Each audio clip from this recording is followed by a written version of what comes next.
ఎవరు అభ్యర్థిగా ఉండాలనే దాని విషయంలో ఖమ్మం కోటరీ చాలా ప్రబలంగా పనిచేస్తున్నది అనేది ఆ చర్చల్లో ప్రధానంగా ఉన్న అంశం. ఇందులో గతంలో హనుమంతరావు ఖమ్మం జిల్లాకు సంబంధించిన వారు తనకు టికెట్ రాకుండా చేస్తున్నారని అంటే వెంటనే బట్టి విక్రమార్క స్పందించి అది అతని అపోహ మాత్రమేనని వారు అన్నారు. ఆ తర్వాత ఆ విషయం సద్దుమనేది మళ్ళీ తాజాగా కూడా తనను మోసం చేశారని హనుమంతరావు తీవ్ర ఆవేదన వ్యక్తం చేస్తున్నారు. ఆ వరుసలో ఇప్పుడు సంపత్ కుమార్ ఉన్నారు. నాగర్ కర్నూలు లోక్సభ నియోజకవర్గానికి తనకు టికెట్ కేటాయించాలని ఆయన అడుగుతూ ఉన్నారు. దానిపైన సోనియా గాంధీకి లేఖ కూడా రాశారు. నార్కల్ ఎంపీ టికెట్ నాకే ఇవ్వండి, సోనియా గాంధీకి సంపత్ లేఖ అని. ఇందులో లోక్సభ నియోజకవర్గాల్లో ఎవరికి అవకాశము, ఆ అంశాలపైన సీరియస్గా చర్చ జరుగుతున్నది. మరి కాంగ్రెస్ పార్టీలో ఉన్న ఖమ్మం లాబీ ఏమిటి, ఈ ఖమ్మం లాబీ కేంద్రంగా ఎందుకు ఈ చర్చ జరుగుతూ ఉన్నది? ప్రధానంగా ఇప్పుడు 5 లోక్సభ నియోజకవర్గాల్లో ఎవరు అభ్యర్థులు అనేది ఒక అంశం ఉన్నది. అందులో నల్గొండ జిల్లాకు సంబంధించిన భువనగిరి, ఖమ్మం లోక్సభ నియోజకవర్గం, దీంతో పాటుగా మెదకు, సికింద్రాబాద్, హైదరాబాద్, వీటిపైన చర్చ జరుగుతున్నది. కొన్ని పేర్లు బయటకు వస్తున్నాయి. ఇందులో ఎవరు అన్నప్పుడు పలానా అని చెప్తున్నారు. అధికారికంగా ప్రకటన రావాల్సింది. కొన్నిటికి వచ్చింది, ఇంకా కొన్నిటికి రాలేదు. ఖమ్మం లోక్సభ నియోజకవర్గం నుంచి పోటీ పడుతున్న వారిలో బట్టి విక్రమార్క సతీమణి ఉన్నారు, పొంగులేటి శ్రీనివాసరెడ్డి సోదరుడు, తుమ్మల నాగేశ్వరరావు కుమారుడు అనేది. ఈ ముగ్గురు మంత్రులు ఖమ్మం జిల్లా నుంచే ఉన్నారు. బహుశా ఇంతకు ముందు లేని విధంగా ఈసారి ఖమ్మం జిల్లా నుంచి ముగ్గురు మంత్రులు ఉన్న కారణంగా, మొత్తంగానే ఎమ్మెల్యేలు ఖమ్మం జిల్లా నుంచి ఉన్న కారణంగా వారి ఆధిపత్యం కనబడుతున్నదా అని ఒక చర్చ కూడా జరుగుతూ ఉన్నది. వారు చెప్పినట్లు అంటే అధిష్టానాన్ని ఇన్ఫ్లుయెన్స్ చేస్తున్నారు అనే చర్చ కూడా జరుగుతున్నది. బయట మీడియాలో కూడా వరుసగా 2-3 రోజుల నుంచి విస్తృతమైన కథనాలు వస్తున్నాయి. ఖమ్మం జిల్లా కోటరు నుంచి ఇబ్బందులు వస్తున్నాయని, ఖమ్మం కోటరీ ఆధిపత్యం ఎక్కువగా ఉన్నదని ఇత్యాది అంశాలు రాజకీయ వర్గాల్లో సంచలనం కలిగిస్తున్నాయి.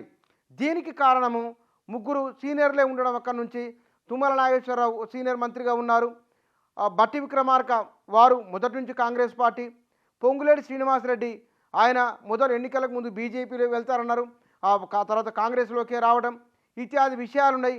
ఒకే జిల్లాను ఉమ్మడి జిల్లా నుంచి ముగ్గురు మంత్రులు ఉండడం, ఈ ముగ్గురు మంత్రులు కూడా ఈ ముగ్గురు వారు కుటుంబ సభ్యుల టికెట్లు కోరుకోవడము, వీరు కోరుకోవడమే కాదు మిగతా స్థానాల్లో కూడా ఎవరెవరికి ఎక్కడెక్కడ టికెట్లు ఇవ్వాలనో ఇత్యాది విషయాలను కూడా వారే ప్రభావితం చేస్తున్నారనేది ఆ గాంధీ భవన్ వర్గాల్లో జరుగుతున్న చర్చ.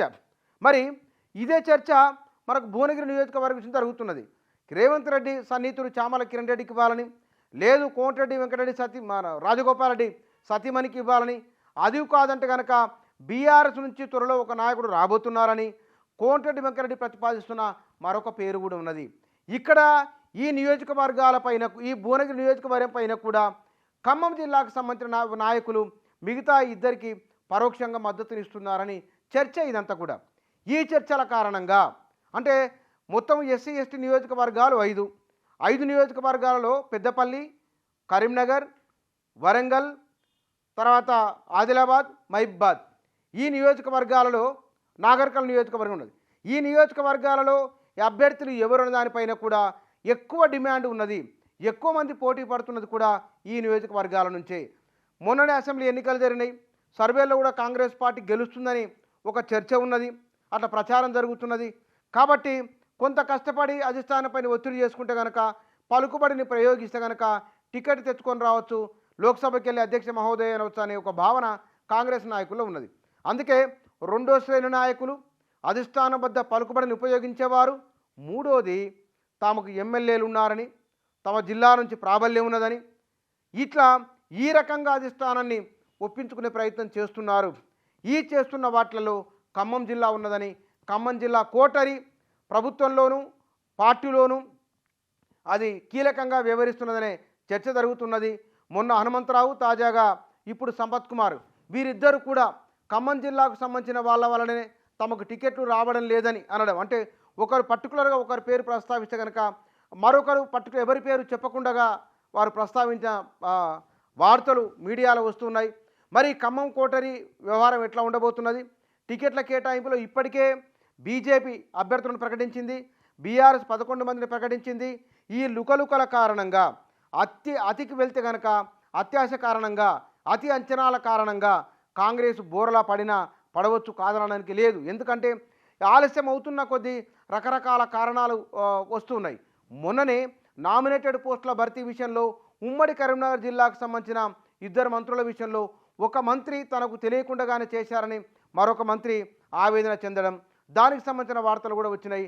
ఉమ్మడి కరీంనగర్ జిల్లాలో ఈ నామినేటెడ్ పోస్టుల భర్తీకి సంబంధించిన 2 మంత్రుల అంశం విస్తృతంగా చర్చ జరుగుతున్నది. కాబట్టి ఇట్లా ఆధిపత్యాలకు సంబంధించింది పరస్పరం ఎవరికి ఏ అవకాశం ఇవ్వాలో దానిపైన ఏకాభిప్రాయం అనేది లేదా సమన్వయం అనే విషయంలో పట్టు వీడకుండా ఉన్న కారణంగా ఈ కూటమిల ప్రభావం కనబడుతున్నది. అంటే అధికారంలోకి వచ్చి 100 రోజుల తర్వాత ఇప్పుడు కాంగ్రెస్ పార్టీలో వారి ఆధిపత్యం ఉన్నదని, ఫలానా వారు అవకాశాలు రాకుండా చేస్తున్నారని చర్చ జరుగుతున్నది.